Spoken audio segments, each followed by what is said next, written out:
সময় থাকে যে নায়িকা নায়িকা একটা ভাব থাকা উচিত, একটা বয়স থাকে, মানুষের দেখতে সুন্দর লাগে পর্দাতে, আর বাচ্চারা তো বড় হয়ে যাবে।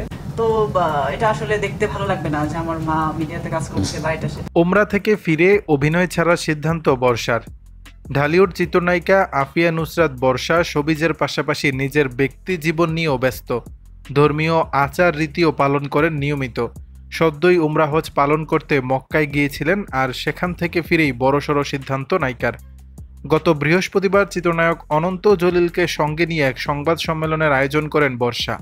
সেখানে এসেই জানালেন অভিনয় ছেড়ে দেবেন তিনি। তার কথায় হাতের কাজগুলো শেষ হলেই আর কোনো নতুন কাজ করবেন না তিনি। সংবাদ সম্মেলন থেকে ভাইরাল একটি ভিডিও থেকে বর্ষাকে বলতে শোনা যায়, হাতে কয়েকটি সিনেমা আছে, এগুলো শেষ করতে করতেই বেশ সময় চলে যাবে, এরপর আমি আর নতুন কোনো সিনেমা করব না।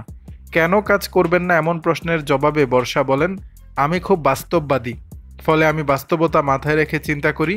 আমার মনে হয় নায়িকাদের একটা বয়স পর্যন্ত স্ক্রিনে ভালো লাগে, ততদিনই কাজ করা উচিত। আমার ক্ষেত্রেও তাই। সিনেমা ছাড়ার কারণ ব্যাখ্যা করে বর্ষা আরও বলেন, তাছাড়া আমার বড় ছেলের বয়স 10, ছোট ছেলের 7। কয়েক বছর পরই বড় ছেলের 14-15 বছর হয়ে যাবে। তখন সে যদি দেখে মা সিনেমার নায়িকা, তখন কি ভাববে? এসব চিন্তা করেই সিনেমা ছেড়ে দেওয়ার সিদ্ধান্ত নিয়েছি। এদিকে বর্ষার সিনেমা ছাড়ার সিদ্ধান্তে যে অনন্তর কোনো আপত্তি নেই, তাও বোঝা গেল।